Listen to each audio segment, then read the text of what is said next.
que a gente vai para frente. Na política, ô Satir, é você aprender a dizer não e não sempre sim. Jamais poderia eu imaginar que um dia estaria falando para um grande público sobre justiça, segue aí, anistia, compartilha.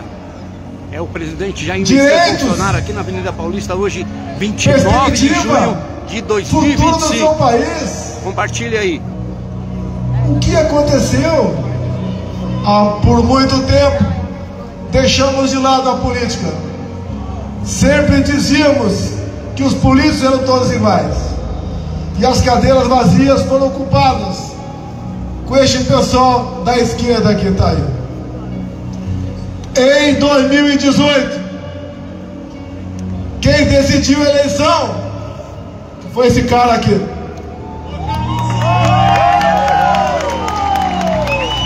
Um telefone numa prancha de surf. Esse foi meu marqueteiro. Mas tínhamos naquele momento a liberdade de expressão. Podíamos nos manifestar.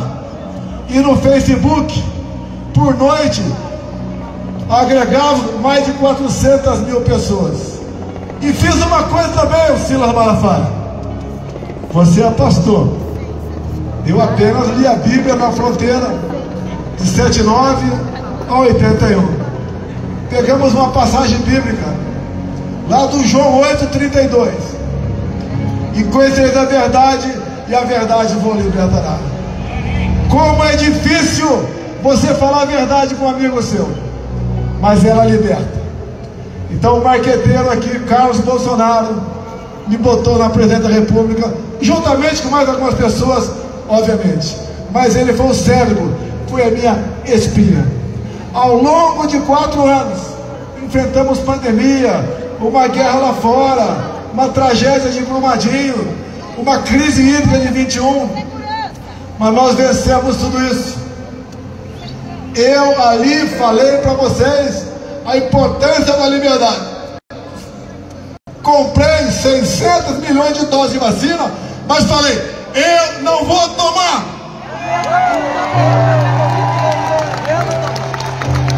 Você tem que ter liberdade para escolher o seu futuro. Você arca com as consequências. Não vou entrar nessa questão. Se um dia uma grande rede de televisão me der espaço, falarei com o maior prazer. Acabando 22.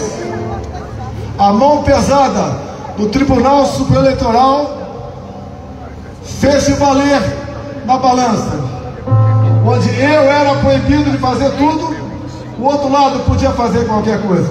Me acusar de tudo, até da morte da Marielle Franco.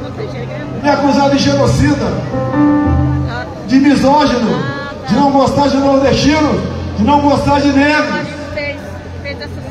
Eles podiam tudo. Tivemos até a tal cartinha pela democracia, que me tirando de lá, estariam garantindo a democracia no Brasil. Olha que eles botaram no meu lugar. Se fala em golpe, quem tirou o cara da cadeia? Quem o descondenou? Quem botou a mão pesada na balança do TSE? Quem o colocou na presidência da República para pagar vexame agora? Como acabamos de ver a Embraer perdendo um contrato de 15 bilhões de reais. Uma empresa outra. Porque na Rússia estavam ao lado ditadores e criminosos de guerra, o atual presidente do Brasil. Outras consequências virão quando Lula assume telado no conflito Irã-Israel. Ele ficou do lado do Irã, aquele país que é a bomba atômica, para varrer Israel do mapa. Outras consequências, infelizmente, virão contra nós. 2022 foi triste. Arrastava milhões de pessoas pelo Brasil. Aqui em São Paulo, motociata com 300 mil motociclistas. assim no Brasil todo. 1 milhão de CACs conosco, homens e mulheres da segurança, 1 milhão de pessoas, a grande maioria conosco, o agro conosco, quem produzia conosco, os mais humildes do Nordeste, levamos água para lá, até, prezado governador Zema, o Vale de Jequitinhonha, região mais pobre do seu estado, nós conseguimos com o nosso ministro Saxida regularizar a exploração de lítio naquela região. Em Minas, nós resolvemos a questão da cota 762 de Furnas. Em Minas, nós conseguimos, junto com o Tarcísio, 3 bilhões de reais para o metrô de BH. Nós fizemos o possível. Não esperava, confesso, aquele resultado. Mas no dia 1º, eu me pronunciei a nação e comecei dizendo: vão sentir saudade da gente. Você só sente saudade quando alguém vai embora. Ali eu anunciei que estava indo embora. Falei também que nós não somos iguais à esquerda. Nós respeitamos a Constituição, a família. Falei muita coisa numa cadeia, num grupo enorme de jornalistas. No dia seguinte, o Brasil estava parado, com quase 1000 pontos de estrangulamento de caminhoneiros. Eu tive a humildade de fazer um vídeo e pedir aos caminhoneiros para que desobstruíssem as pistas, porque o Brasil pagaria um preço muito alto no tocante à economia. Se eu quisesse um tumulto, o momento seria a partir daquele, com a boa vontade dos caminhoneiros. Ato contínuo, a pedido do atual mandatário, fizemos a transição pacífica, elogiada por Geraldo Alckmin, que foi o responsável para receber isso do nosso lado. Nós nomeamos 2 comandantes de força a pedido desse cara que está no governo agora. Quem quer dar golpe nomeia comandantes a pedido do opositor. No dia 30 de dezembro, graças a Deus, resolvi sair do Brasil. Algo me fez sair do Brasil. Não era apenas para não passar faixa. Jamais eu passaria faixa para um ladrão.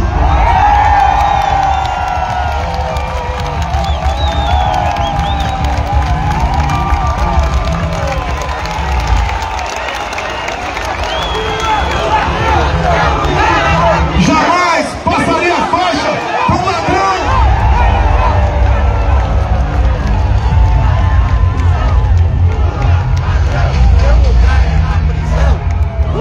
Ladrão, seu lugar é na prisão. Lula, ladrão, seu lugar é na prisão. Chegou o fatídico 8 de janeiro. Um movimento, mais do que claro, orquestrado pela esquerda. Lula não estava em Brasília. No dia anterior, ele foi para Araraquara, porque sabia o que ia acontecer. Tanto é que as imagens de quase 200 câmeras sumiram. Tudo foi quebrado antes daquelas pessoas que parte estavam no acampamento chegar. No dia seguinte, essas pessoas foram presas.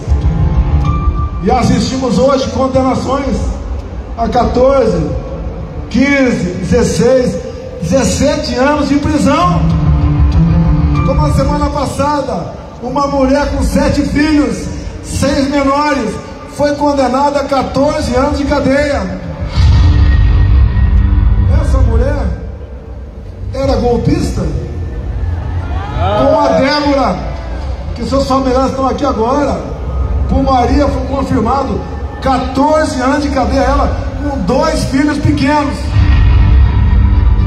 Isso não é justiça, é uma brutal injustiça. Por isso nós lutamos por anistia, que é um remédio previsto na Constituição, de iniciativa própria do Parlamento brasileiro, independentemente de qualquer um dos outros dois poderes. É o caminho da pacificação. E quem colabora com ela, mesmo sendo algoz, concordando, é um gesto de altruísmo. Nós esperamos que essa anistia tenha o apoio dos outros dois poderes, além do poder legislativo. Nós podemos mudar o destino do Brasil. Nós podemos trazer a pacificação. Se alguém aqui agora está reclamando da sua vida, lembre-se que pessoas iguais a você, inocentes, humildes, mães, pais, avós, agora estão olhando para cima e vendo um concreto numa penitenciária. Quem está preso e deve alguma coisa, sente. Agora, quem está preso e nada deve, isso é uma tortura.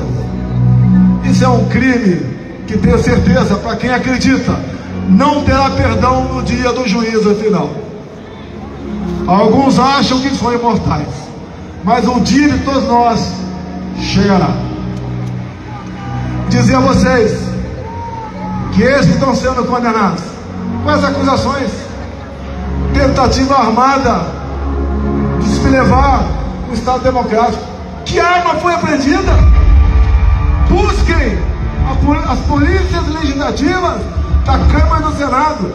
Nenhuma arma foi apreendida, a não ser um estilingue com algumas bolinhas de gude. Que tentativa armada é essa?